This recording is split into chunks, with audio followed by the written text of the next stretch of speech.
He's like, Henry, man, I could buy this house. He was like, it's a good deal. He's like, he said, I will buy it. He was like, but you need to figure it out. You need to figure out how to buy it.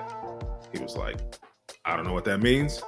He was like, but you need to go figure it out. Most of us, like when we hit obstacles in something, whether it be at work or whatever, right? Like we kind of you hit the obstacle, you think through all the things you know, and you go, well, I can't do this. For today's podcast, I have a special guest who is going to talk about some amazing things that he is doing in real estate and how you can duplicate the success that Mr. Henry Washington has had for your life. We're going to talk about how he got started in the real estate game. We're going to talk about his current portfolio, how he plans to scale and pivot with everything going on, how you can adapt that into your lifestyle as well. You guys are in for an amazing treat. I'm super excited to talk to my guest today, but we'll get started. As always, if you're appreciating the content that your boy's throwing up, be sure to hit that thumbs up button and share this content with one friend. Our objective each and every video that's uploaded is to help you get better, sharper, faster, and make a little money in the process. I've talked about how my objective is to create and nurture as many multiple streams of income as possible. If you have done any kind of research like I have, you know that one of the 3 ways to build wealth and what are the 3 pillars of wealth is the stock market, real estate, and building a business. So my guest today is crushing it in the real estate game. I'm super excited to talk with him. He is really someone that I think, aside from the fact that he's got an epic beard, we share a lot in common as it relates to building business and the strategy for nurturing passive income for ourselves now and for generations to come. So my guest today is Mr. Henry Washington with Independence Realty Group. How are you today, Mr. Washington? Doing great. How about you? Man, I'm doing good, man. I cannot complain. All is well. Mr. Washington, I have been following him for some time now because he has been all over the place with the fact that he has just really done some really cool things in the real estate game. And I asked him to come on the channel to share some of this insight as far as his strategy for those of you like myself who are very passionate about real estate investing. Mr. Washington, tell us a little bit about yourself and what got you started in the real estate game. Real estate for me started about 3 to 3.5 years ago. I went from a single guy to a married guy pretty quick. My wife and I, we met and then got married a year later to the day. My priorities shifted pretty rapidly. I went from just having to worry about myself to having to worry about my wife and giving her the life I feel like she deserves. And then we were talking about children and, how am I going to provide my children with the life that they need and deserve? And I knew that what I was doing wasn't going to get me there. Or if it wasn't going to get me there fast enough, man. I had a great job. I worked in data analytics for a large retail company. I made great money, but I was doing all the things that most people do, right? You get a check and you spend a check, right? And basically, even with a high paying job, I was living paycheck to paycheck. So I had to figure out a way to build some money on the side. And that's kind of how I fell into real estate. As I started Googling literally in the middle of the night one night, as I was trying to figure out how I'm going to make my life better. I started Googling passive income and how to have a side hustle or what are some viable side hustles. And I ended up just seeing more and more articles on real estate. And then I ended up watching a TED Talk on real estate and passive income. And it was this young kid who was talking about he had like 20 some odd properties and he was financially free. And I was like, oh, well, I'll just do that. I'll just buy some rental properties. And I didn't know what that meant. I didn't know how I was going to do it. I had bad credit at the time. I didn't have any money saved up to buy a property, but I just made a decision early on that like I was going to invest in real estate and I was going to be successful at it. So from that point, I spoke with a friend of mine who was a broker, a commercial broker, and she kind of gave me a little bit of game and then gave me some books to read. I read Rich Dad Poor Dad, and that got me super hooked. And from there, I literally decided after I read Rich Dad Poor Dad, I decided 2 things.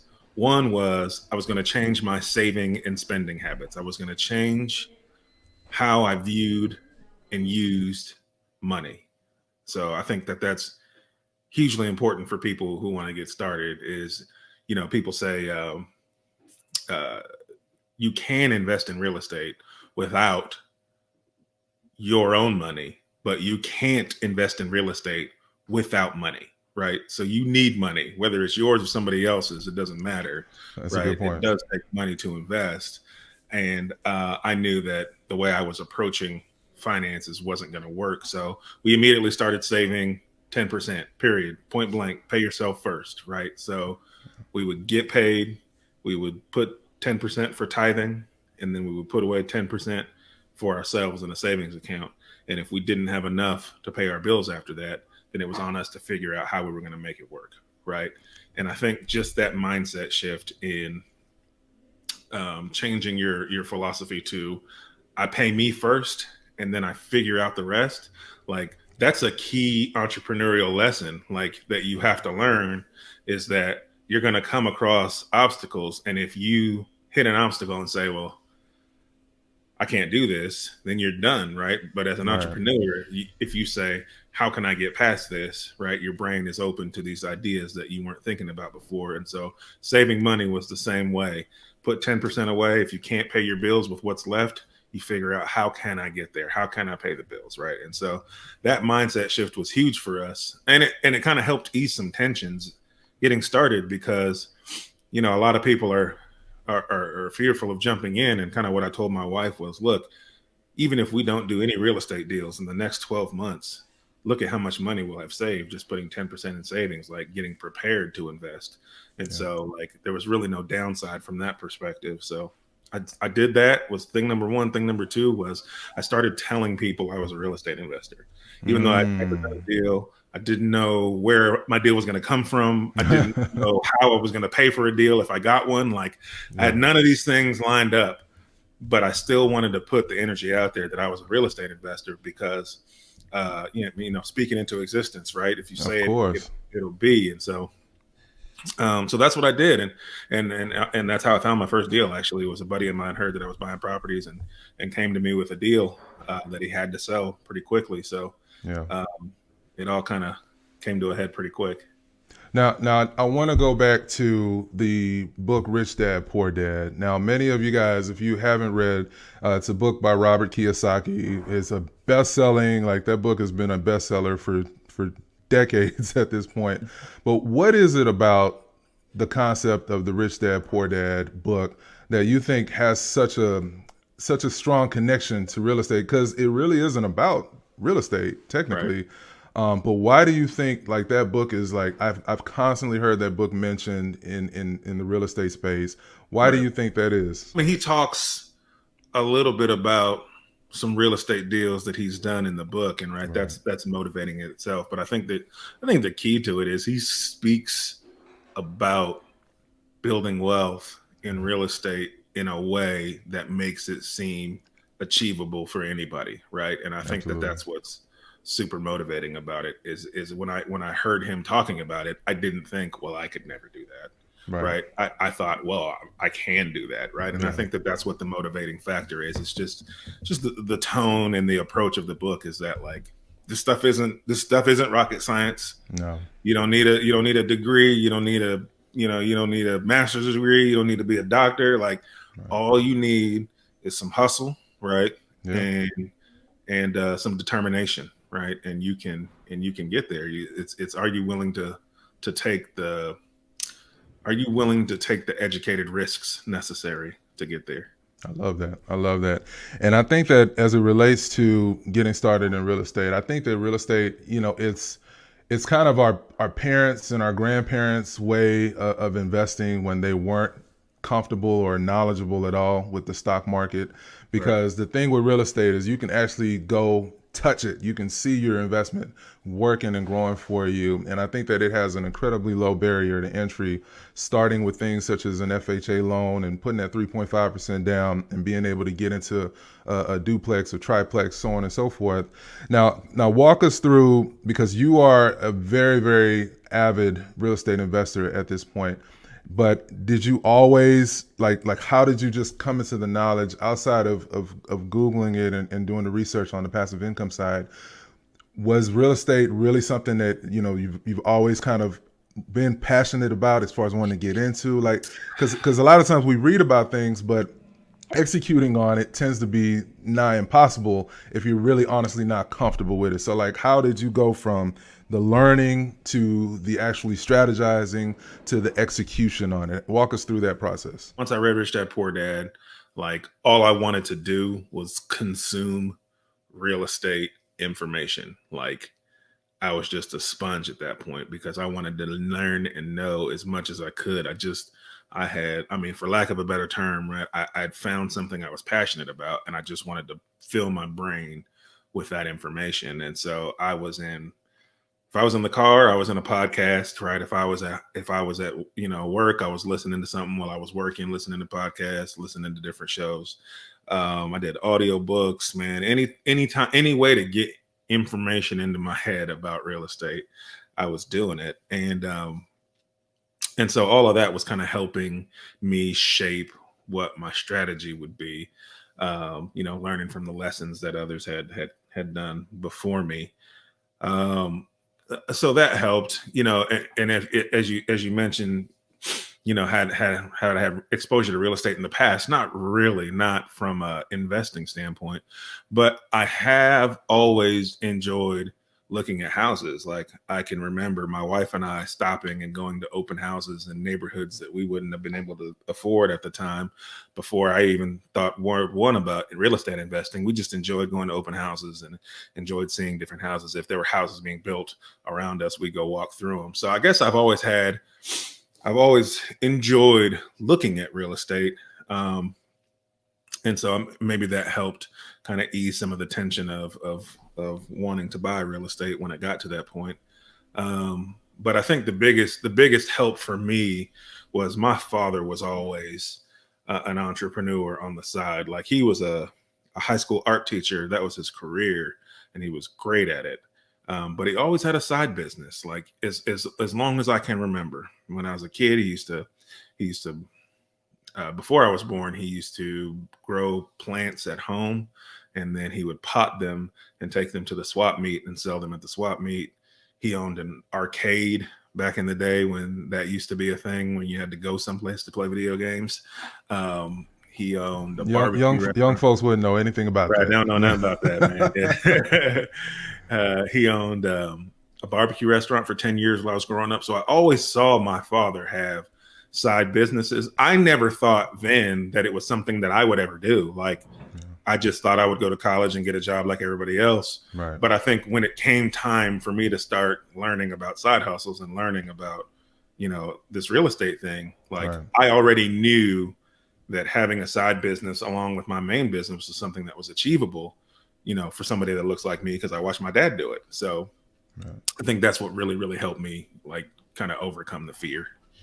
And isn't it funny how, the fact that you had the model as far as seeing what your dad was doing and the businesses that he created, because he was an entrepreneur, even though he had the main hustle, he kept the main thing. He was still about building an idea that you don't necessarily have to work for somebody in order to achieve your dreams. That, like, as you probably know from if you read any of Robert Kiyosaki's other books, if you'll never become wealthy working a salary or an hourly job. It's just mathematically impossible. Having those extra side hustles, having those extra gigs. I think specifically in a post-pandemic world that we're living in right now, or not post because we're not through it yet, but whatever comes after the fact, if you don't have multiple streams of income, you are literally exposing yourself to a very, very high level of risk. Because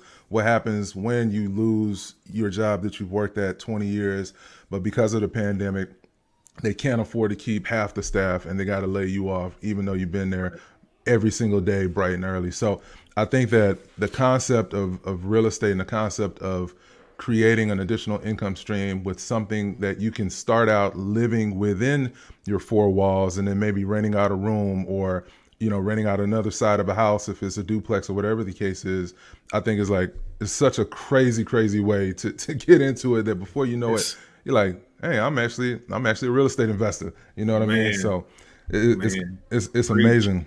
Preach Now, to people about that, man. for sure. I harp on that to people. Yeah. Like I get the question a lot in my DMs and emails about like, hey, if you were me, how would you get started? If you were starting over, what would you do? Right. Mm. And it's the same answer every time, no matter who you are, man. Go buy a duplex, quadplex, triplex, live in one part, and rent the rest out, and rinse and repeat that every year until you or your significant other say, I am not living in another multifamily. Buy me a house, please. Right. Like, because if you do that 3 years in a row, let's say you just buy three, let's say you do that 3 years and all you buy is duplexes. That after 3 years, you've got 6 doors, right? That in 30 years will be completely paid off. You can never buy another rental the rest of your life, and you will be in such a tremendously better financial position just having done that for 3 years. And then if you compound that by taking what you were paying in rent before you did all this and Yeah. throwing it in a savings account every month, like don't spend it now that you don't have to spend it on your rent, right? Right. Just throw it in a savings account and you save that money for 3 years. Then you've got this big old down payment that you can put on your dream house, right? And then you got 6 doors that'll help you pay the note at your dream house. Like, Rinse and repeat. Rinse and easy repeat. money, man. Are you a real estate agent looking to jumpstart your career? Join our online agent network and gain access to the support and resources you need to succeed. One of the most effective ways to attract clients in this industry is through social media. And I can tell you, in my entire time as a real estate professional, I have not knocked on one door, and yet I've still generated several $1 million worth of sales per year. And our team is here to help you do the same thing. Click the link in today's show notes today or visit IamTheTribe.com to learn more about this amazing opportunity. Now back to the show. Tell us about your first investment purchase. Like, what was your first investment purchase? And I got a couple questions to follow up to. Let the folks know. What was your first investment purchase? Was it single family? What was it? It was a single family home. Again, my buddy came to me. He said, "Man, I heard you're buying rental properties now." And I was like, "Yeah." I hadn't bought a thing. I didn't have no money, but I was like, "Yeah, I'm buying rental properties, man." And he was like, "Well, I got a house. I got to sell it. I had a guy living in it. He's just paying the note. I'm just trying to help him out. He was supposed to buy it off me by X and X date, and he hasn't been able to buy it. And I got to sell it because I got to buy this other property. That was the whole point of me letting him live there. And I got to buy this other property on X and X date." And I was like, "All right, cool. What are you going to sell it for?" He told me he was going to sell it for. Long story short, the house was worth 150. He was selling it to me for 114. So it came with equity in it. And I ran the numbers and I was like, it works, so I'll buy it. And I then had to figure out where I was going to come up with a $20,000 down payment for the house. I needed 15 grand for the down payment and another few grand for the closing costs. It ended up being about 20K. I had $1,000, so now I need 19. Now, how much blood did you give? Did you have to wrestle homeless people for M&Ms? What'd you do? I quickly did inventory of my house on all the things that I could sell without getting divorced, and that wasn't much.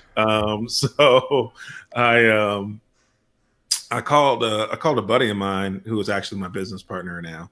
Yeah. But at the time, he was just a friend that was also an investor. And I said, "Hey, man, I'm trying to buy this house. I don't think I'm gonna be able to come up with the money, but it's a good deal, man. You should go buy it because he needs to sell it, right? I need to help my friend sell it because I said I would, and now I can't. And and it'd be a good deal for you, so it's a win-win. Like, can you help my friend out?" And he was like, he taught me that lesson one about entrepreneurship all over again, which was he's like, "Henry, man, I could buy this house." He was like, "It's a good deal." He's like, he said, "I will buy it." He was like, "But you need to figure it out. You need to figure out how to buy it." He was like, "I don't know what that means." He was like, "But you need to go figure it out." Right. Yeah. And that, like, I don't know, it just kind of resonated with me at that time because I was like, you're right. Because most of us, like when we hit obstacles in something, whether it be at work or whatever, right? Like we kind of just, you hit the obstacle, you think through all the things you know, and you go, well, I can't do this. I thought about all the things that I know to think about, and I can't find the answer. So I must not be able to do this. And that's not how entrepreneurship works, right? Right. Entrepreneurship is you hit a brick wall and you got to figure it out, right? Yeah. If you don't know, if you've exhausted all of your thoughts and options that you know of, it doesn't mean you can't do it. It just means you haven't educated yourself enough to be able to do it, Yeah. right? And so that's when and I told him, I was like, well, I've thought through all these things. And he was like, yeah, but did you think about this? Did you think about this? Did you think about this? Did you think about a 401k loan? And I was like, boom, 401k loan. What do you mean about that? Ding, He ding, was like, ding, yeah, ding. man. He was like, you have a 401k, you can borrow against that. You have to pay yourself back with interest, but it's your money. It'd be your interest. Right. He was like, and I was like, I never thought about that. So I didn't have a 401k. So I talked to my wife. She was like, yeah, let's do it. We made a phone call to our employer the next day. Yeah. And then within a week we had the money.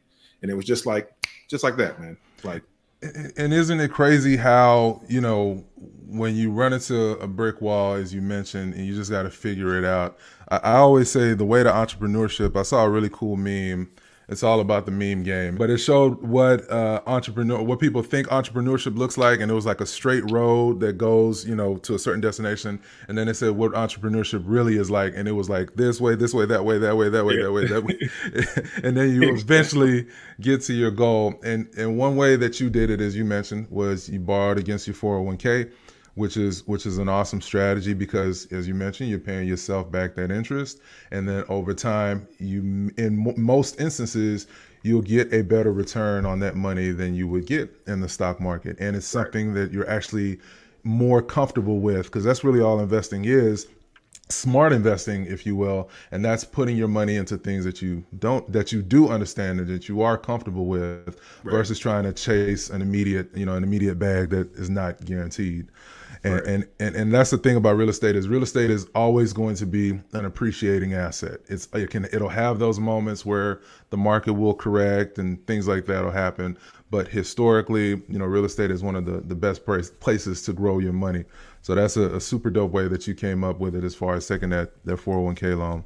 So that was going to lead me to my next question as far as how you financed that property. And so from your first investment purchase, what were the things that you learned from it? You know, what were some of the bumps and bruises that you took as an early real estate investor that now really helped you scale at this point? And then I do want to ask you what your current portfolio is at the present time, but tell us about like what you learned from that first experience. The first experience, man, as far as lessons go, that gave me my first lesson in being a landlord. I inherited that tenant who was just paying the mortgage, and I had to raise his rent because just what he was paying, I'd be losing money, and I didn't buy it to lose money. Yeah. And so did you immediately raise the rent, or did you kind of do it over time, over a renewal, at a renewal? So I gave him. He wasn't on a lease. Okay. Like I said, he was just living there because my buddy was letting him live there. Okay. So there was nothing formal in place, and so I had to put a formal lease in place, regardless of if I was going to raise his rent. And so what I told him was, I said, hey, here's what you're paying. I said, here's the market rate. And I even pulled some rent comps for him. I said, here's what rent's going for in the neighborhood. And I said, I'll give you another month at your current rate, and it's going to go up to, he was paying like $9.25, and I needed him to pay $12. And so I said, it'll go up to $12. I said, if you don't think that that's something that you can do, like I said, I'll give you another month at your current rate while you look for something that's more affordable. And he did. He went looking around, and like I said, I pulled comps for him. I knew what was around, and he wanted to keep his kids in the same school, like all those things I get. And so he came back to me and he was like, man, I just can't find anything in this neighborhood for under even what you're going to charge me. And I was like, I understand that. And so he asked me, could I take less? And he said, would I take 1,100? And I agreed. And I took that because there's benefit for me in him not leaving, right? Turnover is expensive. Yes, it is. And so if I got to take $100 less a month for him to be able to stay and his family to be comfortable still, Yeah. and that's a win. That's a win for everybody all the way around. So, he was still at a lower rate than he was going to get if he moved. I got the rent to a point where I was going to make some cash flow and not lose on my investment from the gate. And so it was lesson one of being a landlord and trying to run a business, but at the same time trying to be a human being, right, and be a good person. And so and he stayed for almost 2 years, I believe, before he left. And so I had some bumps in the road with him, with that tenant. It was, like I said, it was when you inherit tenants versus when you pick tenants, can sometimes be a little bit of a headache because you didn't get to pick that tenant, right? And sometimes there's a reason people are selling properties with those tenants in it. So yep, trying to get to pass their headache off to the next person. Yeah. But at the end of the day, he was a good guy. He was trying to do the best he could, but that doesn't mean you get to not pay rent or those kinds of things. It taught me how to have conversations with people and how to keep things business but still be a human, right, and understand people's problems and trying to help in ways that don't compromise your business. Absolutely. No, that's a fantastic point. Now, do you still own that property? I don't. So the other lesson I learned with that property was the huge benefit to that property was, so if you look at it from a pure number standpoint, like any cash flow I was making, I was obviously paying back that 401k loan, right? And so, like, as far as money I was putting in my pocket, there was none because I was paying back the 401k loan. But I had bought an investment, as you said, that netted me a higher cash on cash return than the 401k was netting me. So that's one benefit. Two, I had a property that would allow me to take tax deductions. So that allows me to keep more of my money that I'm making in other areas. That's the rules of engagement. Pay as low taxes as you can. Right. The huge benefit was I got in the game, right? I wasn't in the game before, but now I was in the game, right? Now I got a taste of getting a rent check every month, right? Now I got a taste of seeing all these additional benefits besides cash flow. Everybody hears about cash flow. Yeah. They don't always hear about like the tax benefits and the tax write-offs. So they don't always hear about like the money. Like I bought a place with equity in it. So I basically paid a little bit of money and I bought a bunch of net worth, right? Yeah.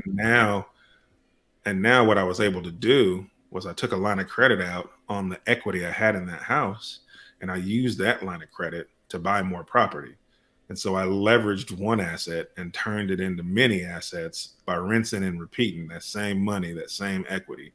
I'd buy a property, I'd either rent it out and refinance it, or I'd flip it, pull that money back out, put it back on my line of credit, and then rinse and repeat that. So I was able to turn one property into many. So even though it wasn't paying me, I wasn't getting like $600 a month cash flow. Like it's not always about that. No. Sometimes it's about how you can leverage that asset to grow your portfolio.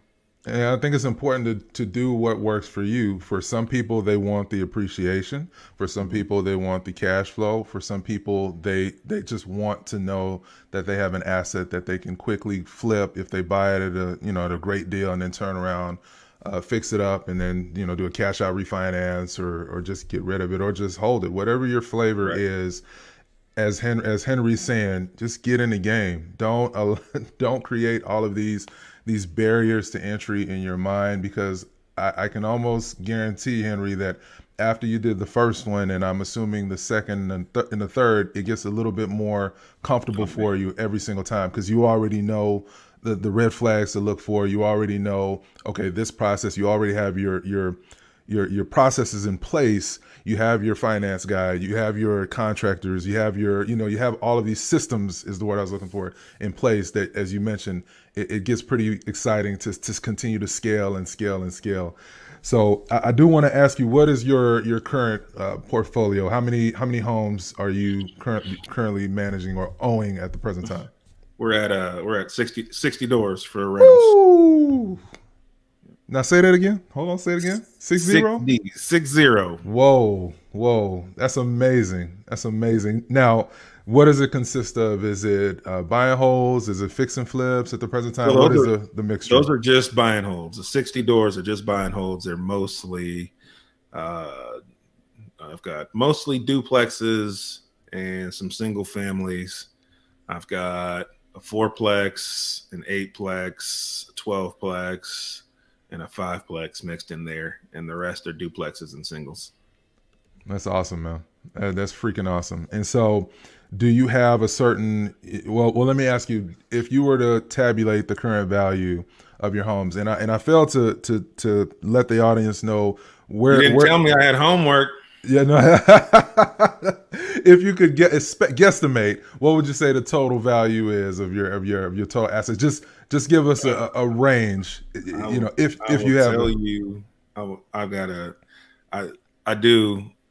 Um, I would encourage everyone to do this, man. Like for me, once I started investing, yeah, it was with any venture, there's yeah, a way to keep score, right? The people who are into it are keeping score, right? You keep score in sports, you keep score in business, right? There's KPIs and metrics that you measure, right? In absolutely. building wealth, you need to keep score, right? And so I would encourage everybody to keep a personal financial statement for themselves. It helps you when you got to go out and ask for financing because they're going to want you to have one. Yep. And if you don't know what that is, they're going to look at you crazy, right? So make sure you keep one up to date so that when somebody wants to give you some money, you're prepared. And if you go, oh yeah, if you can flip it to them in 5 minutes after they ask you for it, that shows some professionalism that makes them feel more comfortable They know you're lending you serious. money.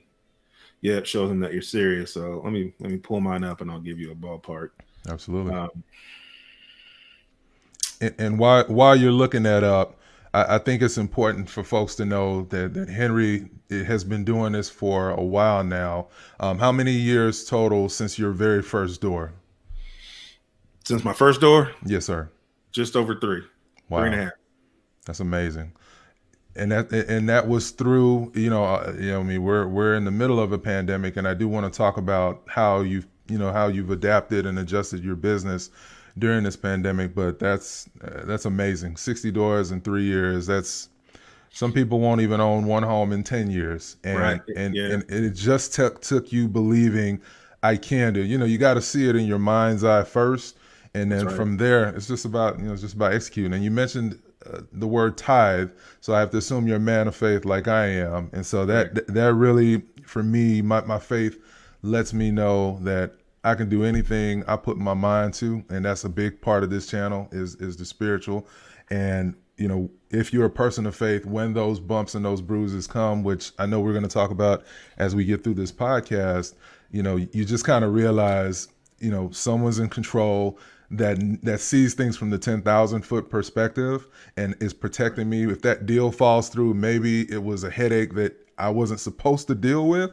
so I call it all a blessing. I take all my Amen. L's. I call it all a blessing. And man, and it's just, man, it's comforting on a level that that makes me wonder how people who don't believe kind of get through some of this stuff. Because for me, Yeah. I feel like when something goes wrong or happens in a way that I didn't expect, for me, I just immediately go to like, Right. this is what it was supposed to be. Like, Right. I know I'm doing what I'm supposed to be doing, right? That's awesome. And if I'm holding up my end of the bargain and doing the things that he wants me to do, Yep. whatever happens as a result of that is supposed to happen. I'm fine with it. Absolutely. Absolutely. Um, about 5 million is the answer to your question. Wow. 5 million in real estate, 60 doors. Now, I'm assuming that you're just gonna. Well, let me ask. How old are you, Henry? If you don't mind me asking. 39. 39. Okay, so we're around the same age. So I'm assuming you're just gonna pack it up and you're just done. 60, you're good. Or do you plan on scaling? Walk us through. Do you have an end game in mind, an end number in mind Oh that's man. that's gonna be manageable for for what you're trying to do? Everybody asked me this question, man, and I wish I had some like elaborate, sexy, thought out answer for it. And I don't, man. It's for me, I'll know it's enough when it's enough. What I've learned over the past year is, so I left my job in corporate America, and uh, that was intentional. I was looking to get out of technology and data analytics as a day job and get more into a real estate focused day job where I could learn, get paid to learn, right? Get paid to learn the game in areas of the game that I don't know yet, areas that I want to know. And I was lucky enough to land a job at an apartment fund. And so this company that I work for raises money from investors. They go out and they buy large apartment buildings, and then they provide returns on that investment through the cash flow and the rents. And so, like, I work for a company, and it's a small company. It's not like we're just this massive company. There's a handful of us that work for the company. Got 10,000 doors, man.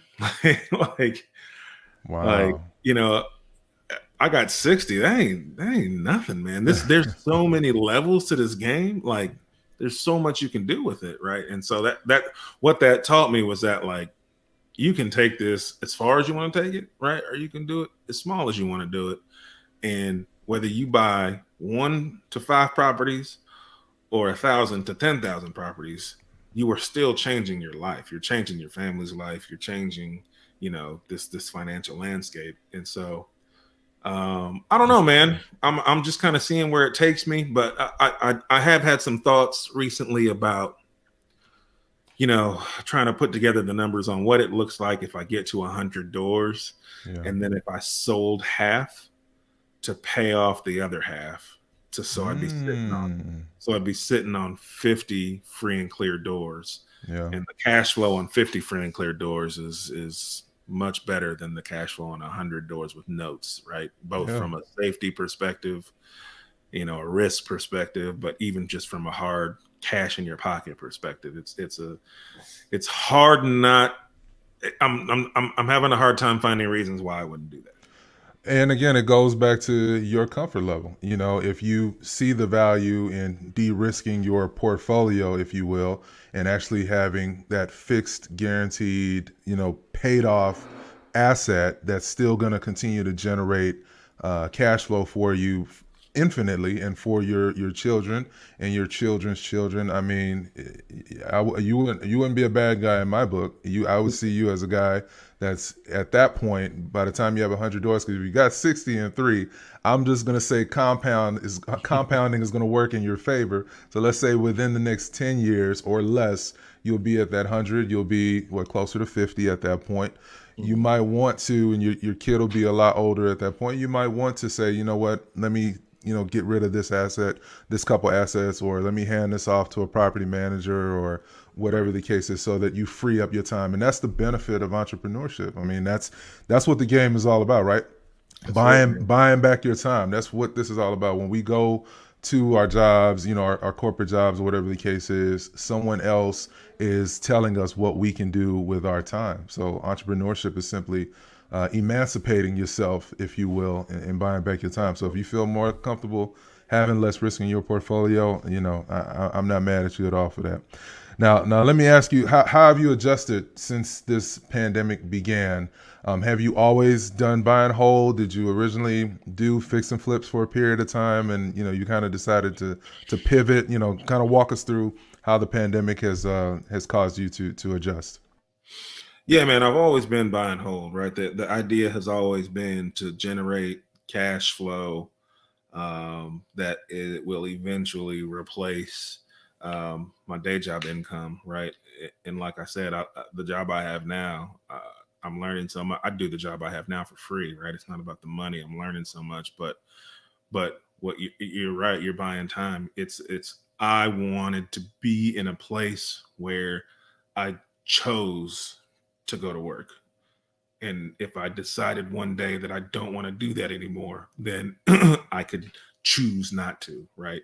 And I wasn't in that place when I first started. So the idea was cash flow, and building that cash flow through passive income through rentals. Right now, I do flip houses. I do um, 6 to 10 of those a year, but the the reason I flip them is to generate more cash to buy more buy and hold assets. Right. The part of there's two reasons I've been able to grow quickly. One is um, the day job, right? Because I know where my bills get paid from, right? I don't have to use real estate to eat, right? I got a day job. My day job pays my bills, feeds my family, takes care of us. All that's taken care of. So every dime that I make in my real estate business, I can reinvest, right? So not having to feed myself out of my real estate business allows me to put that money to work rather than put it in my pocket. And so I can scale and grow more quickly. Um, the other benefit has been leverage, right? Being able to leverage assets I own to buy more assets to own, right? Get money by income, right? That's the mantra. And so um, by having both of those things working for me, having a day job and leveraging the assets I'm buying, I've been able to scale quickly. And uh, go ahead. I'm not quite sure I answered your question. What was the rest? Well, no, I was simply asking. I mean, you answered it. As far as how you plan to how you've adjusted to with everything going on in the Pandemic. Yes. pandemic, right? So, what kind of walk us through? Like, had the pandemic or has the pandemic affected you in any kind of way, good my, or bad? my strategy Hmm. has remained the same through the pandemic, right? It's all about, like, my business is built around finding and buying great deals, right? Um, I made a post about this today on social media, but like there are risks in real estate. Some of the benefits to real estate are that several other risks, because it's a tangible asset, like you said before, several other risks, like you yourself can mitigate, right? There's a risk that your tenant doesn't pay. Well, you get to pick your tenants, right? There's a risk that a property might decline in value. Well, you get to decide where you buy property, right? There's all these things you can do to mitigate your risks. But the key to risk mitigation in real estate is buying it right. If you buy it right, you'll have multiple exit strategies. If you buy it right, somebody will always want to buy it off you if you need to sell it, right? If you buy it right, the rent's going to cash flow. Or if the market shifts and rents come down, you can lower your rent and still cash flow because you bought it at such a discounted rate. And so I've built my business around uh, finding good deals and buying good deals. And a lot of the times I'll buy a property and won't know what I'm going to do with it until after I close on it. And that's just part of the benefit of making sure you buy properties right. I like that. Oh, go ahead. You have something to say? Yeah, and so that hasn't changed through the pandemic. What the Yeah. the pandemic has affected my business, but it's been more of like just being creative about and smart about how you go and see homes. Being more of a stickler with the numbers, because when the pandemic first hit, no one knew how it was really going to impact people and really impact the market. And so Right. where I might have been a little more liberal on some numbers, I had to tighten up and just really stick to the numbers I knew that worked. And that meant I passed on some deals back when the pandemic first happened, that I even called those people back after we started to see how the pandemic was really going to shape up and what was really going to happen with prices and things. I Right. even called some people back and said, hey, are you still looking at selling? I'd buy it at that same price. And people were like, no, we're going to keep our assets. So um, but I don't regret passing on those at the time, because with what I knew, I felt Yeah. like I was making the best decision. I think that we have to remind ourselves, specifically because we're people of faith, that we're always one or two bad decisions from being in a place that we don't want to be, Right. either financially or otherwise. So as a landlord, you do have to be firm, but you can still always remain friendly. And that's the approach that I take, is that if you have a tenant who, in my opinion, if their communication is very clear and they proactively let you know something's going on, the situation has changed.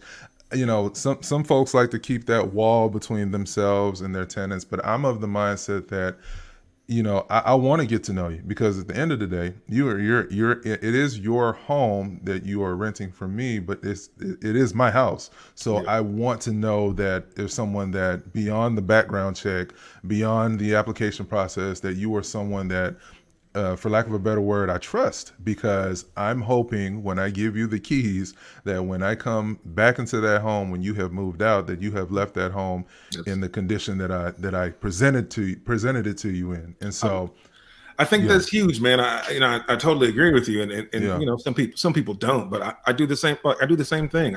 Every one of my tenants has my cell phone number. If something's wrong, they text me to my phone. Right. I don't want that barrier between my tenant and myself. Right. And a lot of people don't want to do that because they're scared their tenants might text them too much or call text them them. at 3 a.m. with a Yeah, toilet leak. Yeah, yeah, and but what I tell people is I'll manage those exceptions, right? If I get a tenant right, where that becomes a problem, we'll have that conversation. But most of the yeah, time, people are just as respectful with your phone number as they would be if they weren't your tenants, right? They absolutely, they're just people. But yeah, them having my number makes them feel more connected to me, more connected to my yeah, place. They understand right, that if something's wrong, they got a direct line to me at any time, right, right? And then I try to hold up my end of the bargain by hmm, ensuring that when something does go wrong, like I'm taking care of it quickly, right? I don't want you uncomfortable. I don't want you spending money you don't have to spend, and I don't want you uncomfortable in that place. If something's wrong, let me know sooner than later. We'll get it taken care of. I like that. I like that approach. That makes perfect sense to me. So let me ask you a question. How would you say somebody could start? Let's say there's a young Henry out there. Their beard hasn't come in at all. They still got the mustache and the chin strap. But someone that's watching this video right now, that's gonna say, you know what, I'm gonna start and get my first door. Walk us through, if you had to start all over again. Walk us through how a person can get started. I think the best way to get started is to start where you live, right? So that's got the cheapest barrier to entry. It's got you don't have to be such a, a guru on knowing what all the numbers are.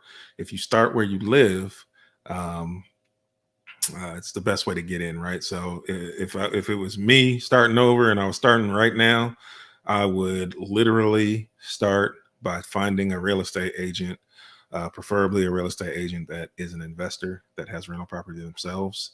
And if it doesn't have that, then a real estate agent that deals with investor clients. And I would have them start sending me anything multifamily 4 units to 2 units, right? And I would buy a 4 to 2 unit property and I would live in one side and I would rent the other side out.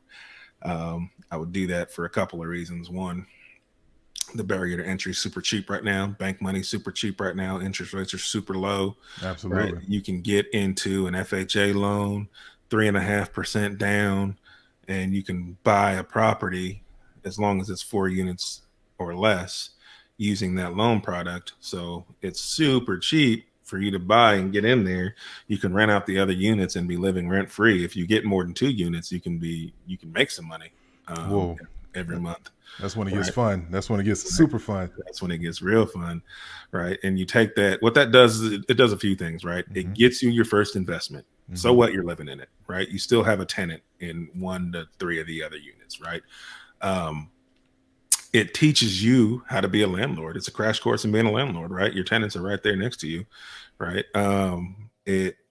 If you get into that and you realize, hey, landlording isn't for me, then you can quickly learn that maybe real estate investing isn't my niche and I don't need to do this. Or you'll quickly learn that you just need to hire a property manager. Um, but those are lessons that you'll learn, and you'll learn them quick. But at the end of the day, you'll be in the game, right? Now, the smart ones, like I said, if it was me, I would do that. I would take the money I was paying for rent before I bought the property, and then I would put that money into a savings account and I'd have it auto drafted because you're used to spending it. You're used to spending it on your rent. You're used to spending it on your living expense.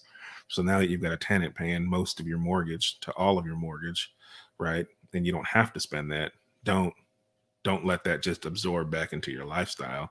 Throw that money in a savings account. Throw that money in a savings account for 12 months, right? And then after 12 months, buy another property. If you can't use another FHA loan, you can use a conventional loan, right? And that'll be 5% down. It's still a cheap barrier to entry. And do it again. You move and you do it again. You live in one of those units, and now you got 3 units paying you. So now you've gone from living for free, now you're making some money, right? I would take that money you're making plus the money you were still putting in your savings account, and I would continue to put that in your savings account. And I do it again every year, right? But let's just say you do it for 2 years and you've got a savings account now. You got 20, 30 grand sitting in a savings account just because you've been throwing your normal, what you would pay for rent in there. And you've done it for 2 years. So now you've got, let's call it 4 doors. Say you bought 2 duplexes. You can take those 4 doors and you take your down payment and you can go buy, a nice home to live in, and you've got your down payment saved. And you've got 4 doors that are going to pay part of your mortgage at your new house. So even if you've never buy another property, you're in a far better position because now you've bought assets that are paying for your home versus you just going out and buying some expensive home you can barely afford, right? And then in 30 years, those assets are paid off and you've got income for life, or you can sell them and take the proceeds and upgrade, or you've got options, right? You've got financial options that you didn't have before. So if it were me, I would do that.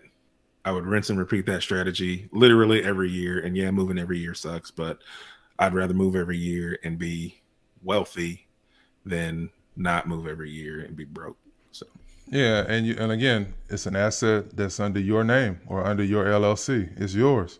So I mean, I think that when folks begin to think from more of a long-term perspective, not, what can I get out of this right now, and they play that long game, and you start to see, as you mentioned, as you start to accumulate more and more assets and the cash flow starts to build and grow and so on and so forth, you really start to realize, for one, you train yourself to save and live on less than you make, because you mentioned part of what started your journey was that you and your wife had to get in the habit.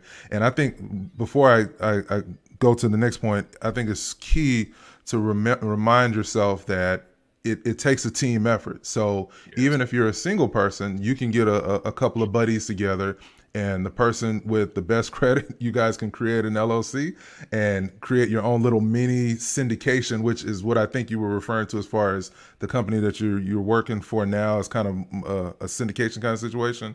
And you and a couple buddies, or you and your significant other, or a couple of significant others, you guys can start to build that family wealth. It's a family out here in Georgia where I am that bought a town, or a literal town, 90 acres, something like that a couple of different families got together and they created their syndication, and then they bought a town out down here in Georgia. So I mean, it can be done. Yeah, it can be done. I'll send you the link after the interview, but yeah, it can be done. It should be done, specifically in our community where we were, redlining. We were in unfair loan situations, subprime loans, redlining, all of the things that have kept wealth specific to communities of color from being built. Now the playing field as it relates to real estate, the stock market, there's no ignorance that we can, claim at this point, because right,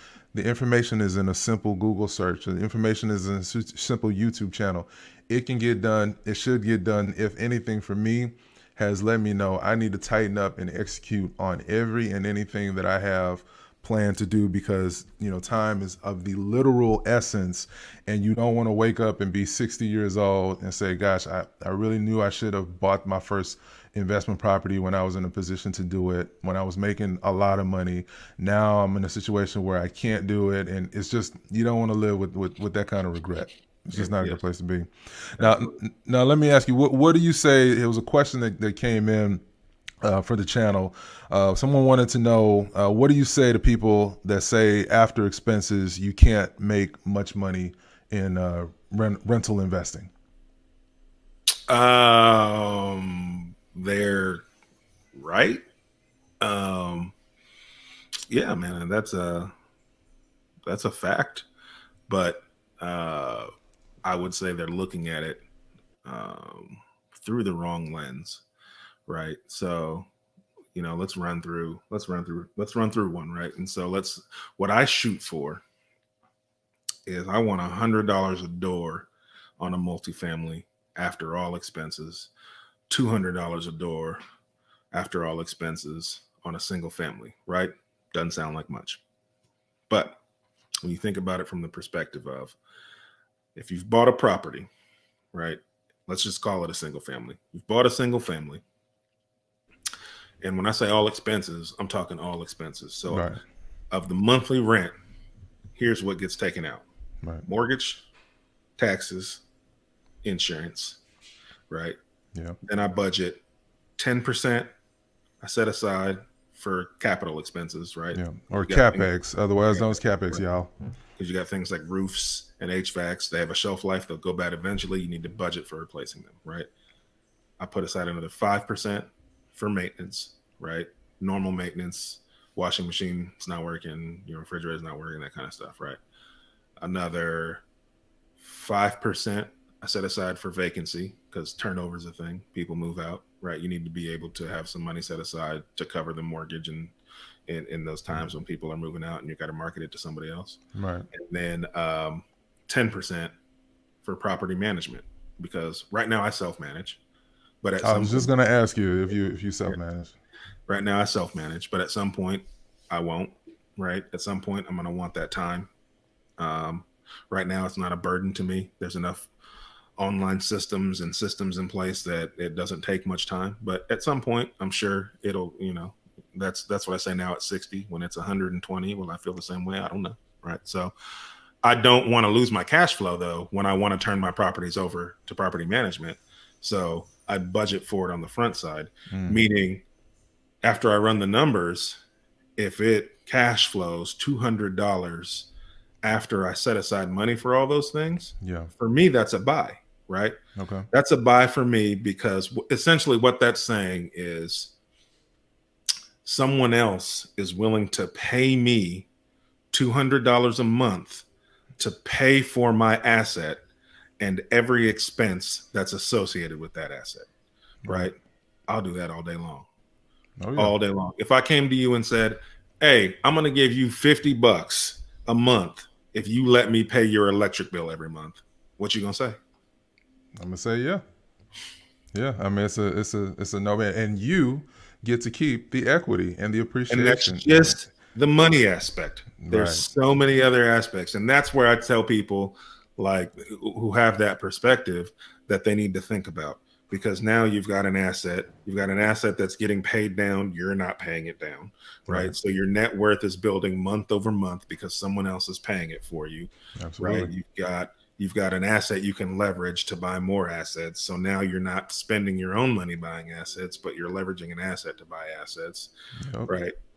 Getting that You've tax got savings. the tax, right? The government sees a real estate house or property as a depreciating asset. We all know they're not. We all know they appreciate, but the government allows you to take a tax deduction on the depreciation of that building, which essentially lets you keep more of the rent money that you're making. And so, yeah, it's only $100 to $200 a month, but you're essentially not paying taxes on that, right? If you go get that $100 a month somewhere else, you're going to pay all your taxes on that, Absolutely. right? And so that 100 to 200 is actually more than that when you look at the tax benefits, when you look at the equity benefits, when you look at your net worth increasing, right? And all of that because somebody else is paying for it all day long, man. I'll do that all day long. Now walk the folks through, those of us that may not know about the benefits of a 1031 exchange, and have you leveraged a 1031 exchange in the purchase of any property? I have not. But yeah, so the idea of the 1031 exchange is you buy a property and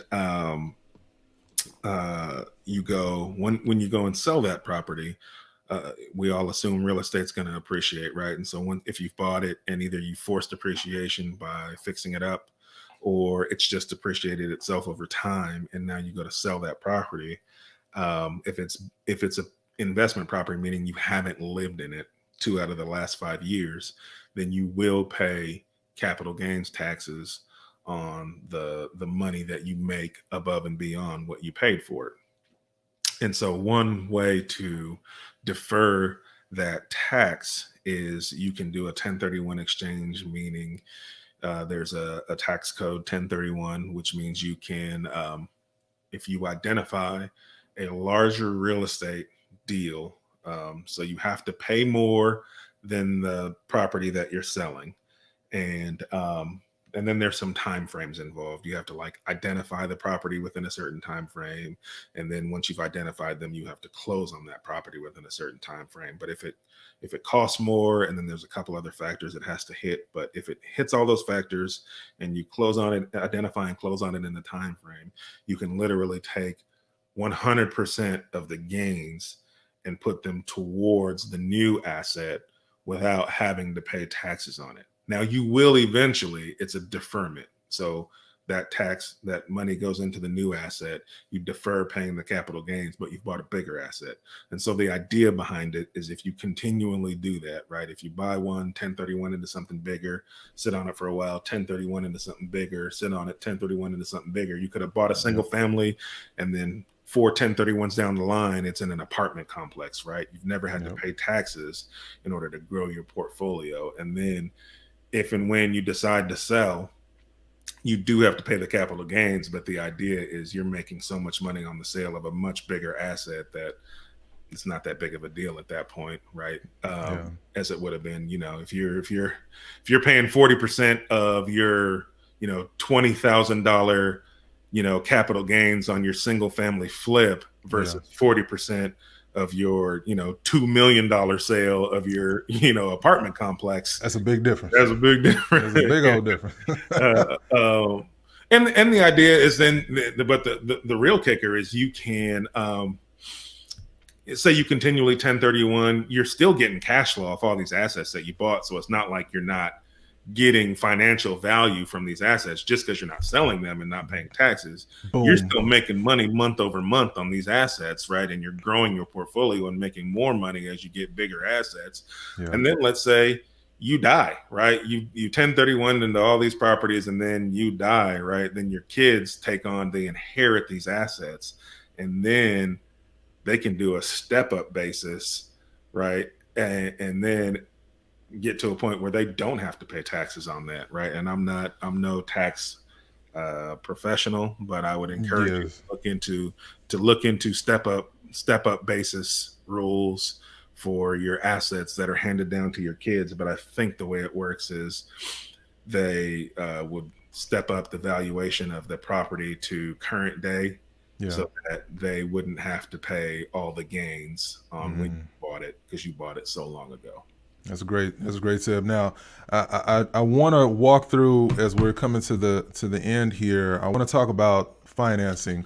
Do you typically, what are some of the types of financing that you leverage for your 60 doors? Is it just all big banks? Is it, seller financing? Is it, what exactly? Hard money? Walk us through, how you bang out the majority of these finances. Yeah, man. So for me, my portfolio has been built mostly on leveraging small local banks, right? There are, I think what a lot of people don't know or don't understand is that small banks have loans that are specific to real estate investors, right? They want to fund your real estate investment deals. And so you can get loans from small banks, and they'll fund, usually they'll fund most of the purchase price, but the key is they'll usually fund all of your renovation costs, right? So all you need to bring to the table is your down payment, and the bank will pay for you to buy it and renovate it. And so I actually do have an e-course where I teach specifically about this strategy and specifically about kind of how I've leveraged small local banks to finance deals for me.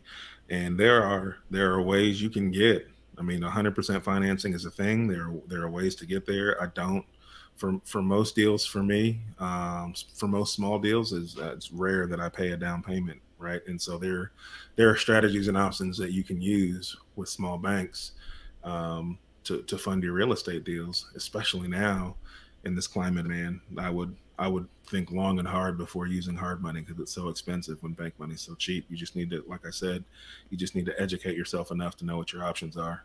And I do, like I said, I have a course that any of your listeners can check out.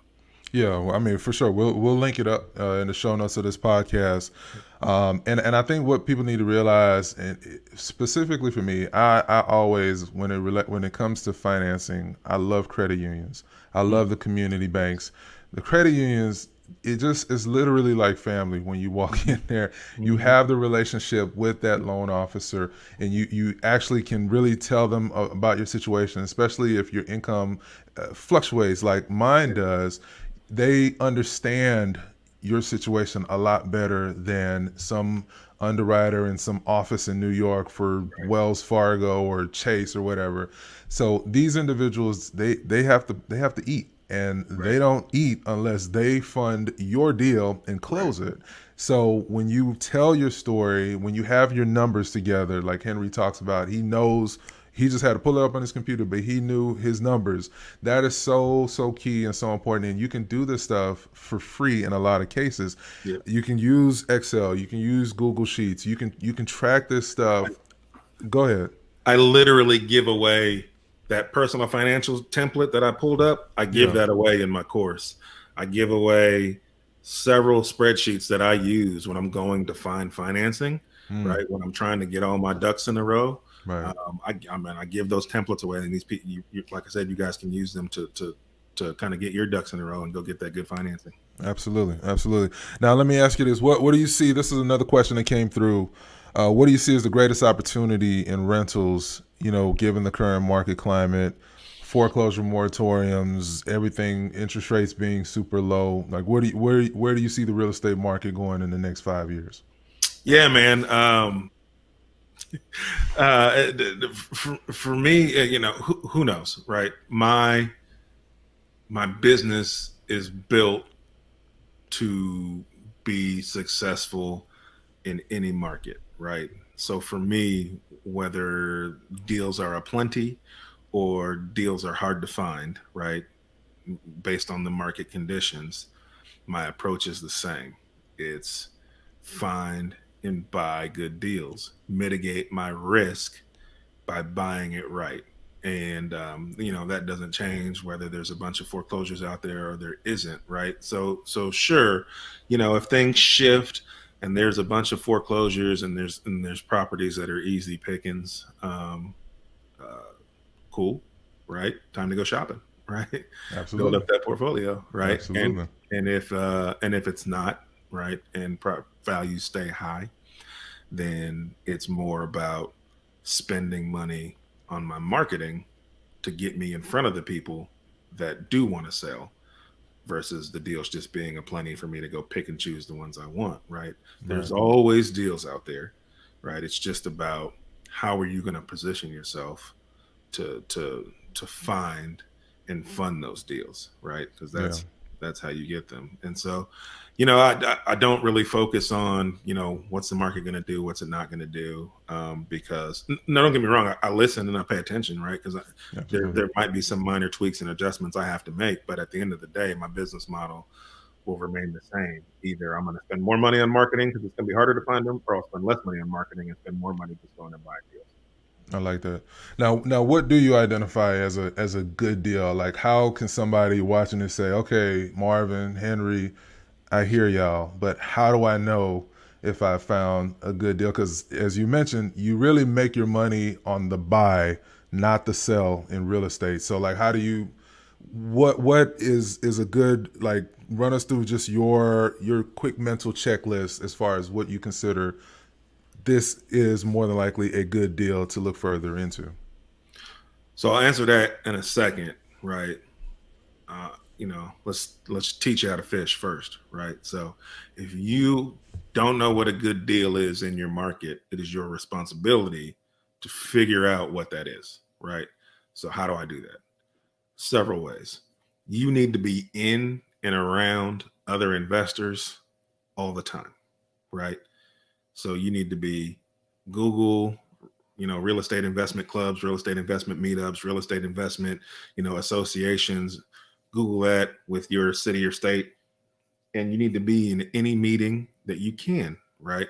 It's not about the content that those meetings provides. It's about the people at those meetings, right? If you're in and around other investors all the time, you're going to meet successful investors, and successful investors are good at knowing what good deals are. So if you're trying to learn what good deals are, go and ask a successful investor to tell you about their best deal. We love talking about the deals we make money on. They'd be happy to tell you about their best deal, right? Everybody, oh man, I bought this property for this, and then I did this to it, and then I made this, that man, right?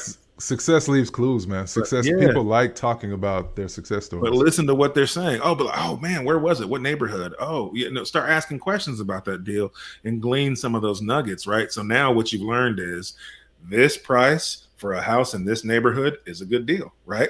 Right. That's ask them to tell you about their good deals, right? Ask them to talk you through some of their best deals, or where they like to buy, right? Just get them talking about real estate, and just make sure you're taking notes, man. That's how you learn what good deals are, from people who are buying good deals. Another way to learn what good deals cost is, hop on Zillow and look at neighborhoods you're interested in. You can literally draw a circle on a neighborhood you're interested in, right? And then filter for sold properties in that neighborhood, right? And then as you're looking through the solds, look at the ones that sold for the least, right? And then as you're looking at the ones that sold for the least, then go to your city, your county records, right? And look up that address and see who bought it. If it's an LLC or a trust of some kind, chances are that person's an investor, right? And so now you're seeing what an investor's paying for properties in that neighborhood. Does that mean it's a good deal? No, but you still know what an investor's willing to pay in that area. And as you do that more and more, you'll start to see trends or price ranges that investors are buying in those neighborhoods. It'll help you get a better feel for maybe what price range you need to be buying in that neighborhood, right? So those are a couple of ways I would do it. For me, the numbers are, if I'm buying a property at 70% of the market value, minus the repairs that it needs to fix it, I can usually turn a profit selling it or renting it, no matter which strategy I pick. Right? That's usually a great place for me to be. If I'm at 70% minus repairs, it's a good spot. Now, there are some properties I'm willing to pay more than 70% for, depending on the location. There's some properties that 70% still isn't enough, right? The location just doesn't work well enough. There's too many things working against it. Doesn't mean I won't buy it. It just means I need to buy it for less. I like that. And for folks that are wondering, that's called ARV, after repair value. See, we're giving you guys some homework assignments, and we're getting those wheels turning. You're going to hear a lot of terms as we talked about cash out refinance, as we talk about cash on cash return. We talk about, as you mentioned in several aspects, different things that you probably were not 100% knowledgeable of, but as you got in the game, as you made your first purchase, and then you made your second and your third and your 10th and your 20th, so these words start to kind of, the jargon is, it just, you start to hear it enough that you really can understand, okay, this is what I need to be looking at, because the ARV on this particular property is that 70% or better in some instances, if you find a wholesaler that's trying to get rid of something quick. Right. And it just really it turns into more, it's not necessarily, it is what you know, but a lot of it has to do with who you know as well. Right. So I think that you make a solid case for why anybody should be able to get into the game. Now wrapping up here, I'm gonna ask you one more real estate question. Do you still see real estate as a solid way to close the wealth gap as far as what we've been talking about specifically to communities of color. Do you believe that real estate is still a tried and true method of closing the wealth gap, and how can we do it in mass, moving forward? Yeah, man. I mean, you're gonna go to sleep tonight in a house, right? Right. It's all about real estate. Everybody got to have a place to live, man. It's no matter what, no matter what's going on in the world, everybody needs to have a place to lay their head, right? And somebody owns that place, whether you rent it or you own it. Someone owns it. So, um, absolutely, I think everybody needs to own something. The barrier to entry still remains low. You know, the the the the key barriers to entry is more about your credit or credit worthiness than it is about the capital you have at your expense. So I would tell you know our folks, get your credit right, take care of your credit. You've got some things on there that you've been annoyed and don't want to have to pay off. Pay it off, man. Pay it off, because it'll help you get started down a path to financial freedom. I had to bite the bullet. My credit wasn't great when I first got started. There were two things specifically I can remember on my credit report that I felt like shouldn't have been there, right? And right, wrong, or indifferent, it didn't matter. I paid them, because paying them allowed me to then build a life where I could be financially free, versus just fighting some company over a few $100s. Just wasn't worth it. So, bite the bullet and work on your credit. Um, Work on your money spending habits and saving habits. Right? If you do these small things, you're setting yourself up. You're putting yourself in a place where you can now take advantage of some of these loan products to get your foot in the door and get in the game, man. You don't have to be, you don't got to be some super smart, college graduate. Doesn't take a degree. I read something the other day. It says it doesn't take a degree to have a business, but people that have businesses employ people with degrees, right? So you want to chew on that for a minute. Whoa, that's gonna go over. Yeah. Yeah, that's a bar right there. That's a rap bar right there. Right. But no, you make solid points, man. Now, I always ask my folks one interesting thing. I always ask my folks to tell the audience, what's one interesting thing that people would not know Henry is into. Now, I did do a little bit of research on you, and I know that you're an avid basketball player, is what you mentioned. So Yeah. before you answer the question about one other interesting thing about you that people may not know, what are your thoughts on the NBA season and the probable return sometime at the end of this month, and how you think things are going to go with that, with LeBron and everybody in general? Oh man. Uh Mixed feelings. I'm a basketball fan. I love watching basketball. I love watching NBA basketball. I'm a Laker fan, so I'm in a good place right now. We've had a long Now I know why we would be cool. I'm a Laker fan as well. yeah, something people don't know about me was I played the viola. That was Wow, in middle school and like my first year of high school. I was on the swim team. nice. That's something that people usually wouldn't think that I would do, but I did that. I swam in high school. I mean, I did it to stay in shape for the basketball season. I've always been a larger guy, and I never had what the young folks call a metabolism. That's not a thing for me.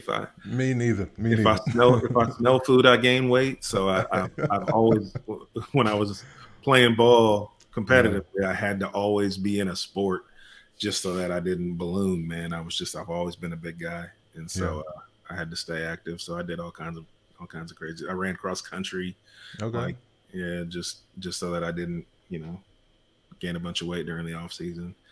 So I've always been into sports on some level, Yeah, and uh, just always been a part of my life. It's only been now that real estate has kind of taken over most of the free time that I get or yeah. had. that I haven't been as active in those things. But you buying back your freedom, so you'll be Yeah, back at it yeah. before you know it. I told my that's exactly what I was, telling my wife. I was like, we've been doing this for 3 years, man. If we stick to it for another 2 to 3, Yeah, we'll really be in a place where we can make some decisions about, what we want to do with the rest of our time. So it's work yeah. hard for a few years to chill out for the rest, man. Man, you're not even 40 yet, so I'm Yeah. excited for your journey. I've kept an eye on what you got going on, man, and I've been admiring from afar. You're making some power moves, man, and I'm excited to glean so many nuggets in this conversation, and I hope everyone here in the audience has done that as well. So my last question for you: how do you feel? How do you feel at like 3 years ago? Could you imagine yourself being in a space, having the kind of problems that you have now, which are good problems to have, but now that you have created your early life, how does it feel, and what motivating advice would you give to someone else who wants to create their early life? Yeah, man. It's what do they say, man? The best time to start investing is today and 5 years ago, right? And man, that's so true. Knowing what I know now, I wish I'd have been smart enough to start sooner. Um, life would be different, and life is great now, right? I'm sitting in a nice home that I enjoy, and but I'm able to do that because I made some investing decisions a few years ago, right? And that's just right. I'm reaping the benefits of decisions I made just 2 to 3 years ago. Imagine if I'd have started 5 years ago, 10 years ago. And so I tell people, especially younger folks who are in their early 20s, early 30s, do something. Just don't wait till all your ducks are in a row. Don't wait till all your debts paid off. Don't wait for whatever it is that you think you're waiting for before you get started in investing. Not just investing, but anything in life. It's what you have to do is you just have to decide. You just have to decide that that's the thing that you're going to do, and decide that you're going to be successful at it. If you just make that decision in your mind, whatever obstacles you think are in your way will get out of your way. And I know it sounds like hocus pocus, but it's facts, man. If you decide today that you are going to be a successful investor, whether that's in stocks or real estate, like if you make that shift in your mind, like all these things you didn't know were possibilities or options for you to be successful at it will start popping up, right? All these opportunities will start showing up. All the things that you thought you had to do that were going to be in your way will start getting out of your way, right? Or you'll realize that you don't have to move that barrier just yet. It really wasn't a thing you had to take care of just yet.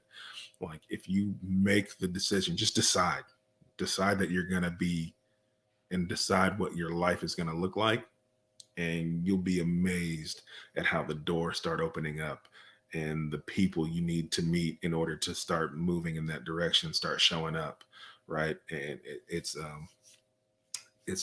great stuff, man. So just you don't have to have it all perfect. You don't have to know everything. I'm not saying don't educate yourself.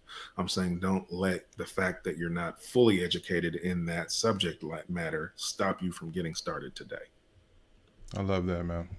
Fantastic point. 80% good is better than 100% perfect, because it's never going to be perfect. It's never going to be perfect. And I think the mistake that many of us make is that we wait, we overanalyze, we see things as as being negative, a negative outcome first, versus, hey, what's the probability that it could be a positive outcome? Because at the end of the day, when I leave out my house every day, I don't assume that I'm going to get hit by a bus. I assume that whatever I'm going to go, if it's going to pick up mail or go get me some Chipotle, that I'm going to make my way back home. And so that is faith that I have in myself and in my creator, that I have everything I need to accomplish everything that I want to accomplish in my life. I just have to, one, educate myself, two, surround myself around people that are like-minded, 3, distance myself from those that are not educating themselves or like-minded. And 4, stack as much of my capital, my income as possible. That way I can redeploy it on something that will outlast me. And that's what you're building, Henry. You're building something that your child, is it a boy or girl? 2 girls. 2 girls. Okay. So you're building something that your two daughters will be able to eat. They're going to eat the fruit off of a tree that you and your wife planted many years ago. And then they're going to tell their kids, hey, my dad, he was running around and buying all these houses, and some of them didn't look so hot, but when he got done with them, they looked great, and so on and so on. And now we live in one of, it's just, it just turns into a really, really, really fun story, man. So, Henry, how can people get in touch with you, man? Like, how can people find you? What's your website? Let the audience know how we can connect with you, and I'll put it in the show notes as well. Yeah, man. Instagram is the best way to find me. I'm just at Independence Realty Group on Instagram. Shoot me a DM if you have any questions. There's a link in my bio on Instagram that'll take you to, the e-course that I have. Post lots of free content every day on my Instagram. I do videos and I show you walkthroughs of properties that I look at, on a daily basis. So trying to share, the good and the bad and the ugly about this real estate investing journey, and just, trying to do that in a way that lets people know that it's achievable, right? I'm no genius. I'm no rocket scientist. I'm just a guy who likes real estate. And, I'm trying to show that to as many people as I can, because I want people to see that it's possible, man. Love it, man. Love it. Well, guys, this has been an amazing nearly 90 minutes of good game that we have discussed. We've walked through how Henry has started in his career as a real estate investor. We talked about how he finds his deals. He talks about how he structures his deals to make it where, good or bad, he puts himself in an advantageous situation. So if you have questions about starting your real estate investing journey, let us know in the comments below. I have no doubt that we got to do like a part 2 to this, man. Whatever is going to happen, the hustlers are going to continue to hustle. The excuse makers are going to continue to make excuses, and you just have to make sure, guys and gals watching and listening, that you are on the right side of this thing. So until the next podcast, this is your boy Marv. Thank you so much. Be sure to hit the thumbs up button if you're watching this on YouTube. And if you were listening to this, be sure to leave us a positive review on your favorite podcast platform. And until the next podcast, this is your boy Marv signing out.